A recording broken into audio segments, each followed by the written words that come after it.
Não vão fazer perguntas? Provavelmente. Qual é o balanço deste primeiro encontro para começar a discussão da revisão do Estatuto da Carreira Docente? Bem, para já é muito cedo para fazermos algum balanço. Foi dado um primeiro passo, no sentido de serem apresentados o calendário negocial e aquilo que se pretende fazer durante os próximos meses, que presumo que já vos tinha sido referido. De qualquer das formas, tivemos a oportunidade de dizer ao Ministério da Educação que, em primeiro lugar, qualquer alteração estatutária e com a implicação que uma alteração estatutária tem, é muito importante ser garantido que não se cometem erros do passado. E, desde 2007, ou entre 2007 e 2010, foram feitas 3 alterações aos estatutos que foram prejudiciais para os professores. Portanto, esta alteração que agora se pretende fazer, primeiro ponto, é garantir que não traz novos prejuízos para os professores, nomeadamente em relação a perdas de tempo de serviço ou ultrapassagens na carreira. Depois, em segundo lugar, relembrar o Ministério da Educação e o seu Ministro aquilo que foi o processo negocial que deu no dia 21 de maio na recuperação do tempo de serviço congelado e em que nós, ao longo do processo negocial, dissemos ao Ministério da Educação 3 coisas que importa agora garantir nesta alteração estatutária.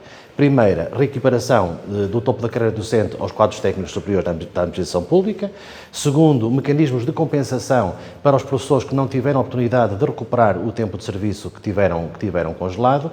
E terceiro, obviamente, também garantir que as ultrapassagens na carreira seja aproveitado este momento para corrigir esse problema. Foi algo que já foi dito nesse processo negocial, foi relembrado hoje e esperamos que, em sede da alteração do Estatuto, possa ser conseguido. Depois, este processo propriamente dito traz-nos algumas preocupações do ponto de vista que é o calendário. Por um lado, há vontade expressa de querermos uma negociação rápida que se traduz em ganhos efetivos já no próximo Orçamento de Estado. Por outro lado, o calendário que nos é apresentado, que traz a vantagem de haver mais tempo para se poder negociar e apresentar contrapropostas válidas, traz o prejuízo associado de fazer com que, se este calendário proposto pelo Ministério da Educação, sendo obviamente também dito pelo próprio Ministro, que há disponibilidade para olharmos para propostas e que nós vamos apresentar, mas há este prejuízo de, se tivermos mais tempo na negociação, os efeitos práticos da alteração estatutária só irão acontecer provavelmente em 2028. Quase parece mentira, mas não, porque um processo que termina no final do ano civil 2025, que já não produz efeitos para o Orçamento de Estado de 2026, onde se coloca depois também a distinção entre o que é o calendário do ano civil e o calendário do ano escolar. Isto vai empurrar, e isto se tudo corresse bem, vai empurrar o processo para um período que já vai muito, muito longe e sobre o qual, conforme hoje foi dito, em que este ano se vão apresentar 6.500 professores, algumas destas medidas poderão já não vir a usufruir delas. Daí que importa perceber, do ponto de vista daquilo que é a proposta que nós vamos apresentar, se queremos um processo mais célere, porque estamos a falar de um diploma que é extremamente complexo, porque há interações entre os diversos módulos ou capítulos que dele fazem parte. É-nos apresentada uma proposta subdividida em 3. Relembramos no Ministério da Educação que o atual Estatuto da Carreira Docente é composto por 13 capítulos. Portanto, parece-nos difícil que 3 módulos apenas, ou 3 capítulos apenas, na negociação, sejam o suficiente.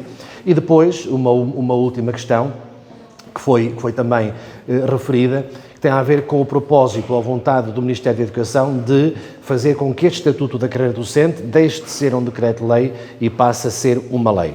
E nós, a esse nível, não vemos vantagens. Primeiro, uma preocupação e uma leitura meramente jurídica, que parece-nos que tal não deva ser possível, mas, em segundo lugar, sendo um diploma que é negociado e obrigatoriamente com os parceiros sociais que somos nós.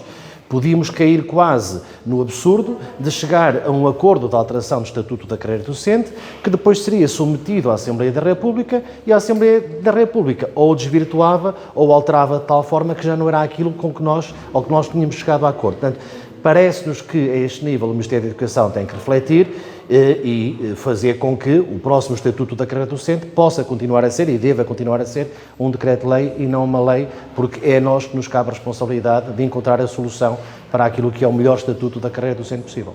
O Ministério mostrou-se receptivo a essas duas críticas, tanto ao calendário como ao facto de se pretender que continue a ser um decreto-lei e não uma lei? O Ministro, quanto à questão do decreto-lei ou lei, não nos deu certezas de nada, mas apenas deu o exemplo daquilo que aconteceu recentemente no Estatuto dos Investigadores, porque é uma lei. Agora, há que distinguir aquilo que é um estatuto da investigação, dos investigadores, dos bolseiros, e aquilo que é o estatuto da carreira docente.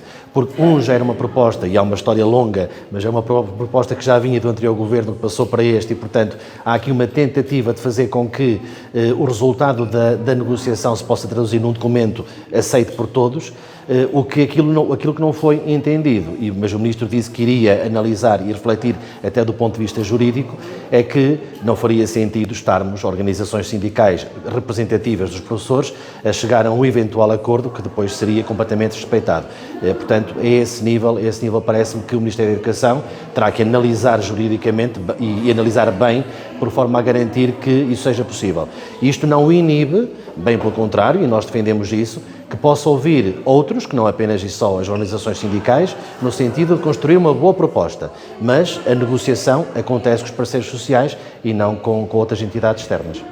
E em relação à questão da disciplina da cidadania, de rever o conteúdo, foi falada alguma questão? O Ministro disse há pouco que já tinha sido anunciado, que a revisão do conteúdo do programa dessa disciplina já estava na calha, já ia acontecer. Foi desligado alguma coisa? Eu percebo, até porque já fui contactado desde ontem até hoje, variedíssimas vezes por colegas seus, em relação a esta matéria. Isto resulta de uma afirmação feita pelo Primeiro-Ministro, líder de um determinado partido, no encerramento de um congresso do partido, com muito aplauso. Portanto, há aqui, quer se queira, quer não, uma componente ideológica, que é criticada a outros, mas que é assumida de igual forma ao assumir esta posição. Aquilo que nos importa, mais do que assumir questões ideológicas, é dizer aquilo que os professores nos vão dizendo e nos vão transmitindo. E aquilo que os professores nos vão transmitindo, ponto número 1, é: a disciplina já existe, os professores já estão envolvidos neste processo. Agora, qual é a formação? Qual é o tempo? Quais são as condições que são dadas a estes professores para exercer ou para lecionar esses conteúdos? Quase nenhuns. É um trabalho adicional de sobrecarga e que aquilo que nos vai sendo transmitido faz muitas vezes, atendendo à realidade e ao contexto de cada escola, que muitos professores, em matérias mais sensíveis, até porque conhecem os contextos em que trabalham, as famílias, as escolas, fazem com que muitos professores, nessas matérias mais sensíveis, as deixem para segundo plano, abordando matérias que são mais consensualizadas. Quando nós defendemos e dizemos que queremos uma escola que é de todos, a escola não é só dos professores, não é só das direções das escolas, não é só dos alunos, não é só dos pais. É uma escola que envolve todos. É importante que estas decisões do currículo, estas decisões também que as escolas que permitem a própria identidade da escola possam ser tratadas internamente nas escolas e que haja a este nível menos Estado, menos intromissão e que permita às escolas organizarem-se e darem a resposta que é necessária. Obrigada. Ok? Tá.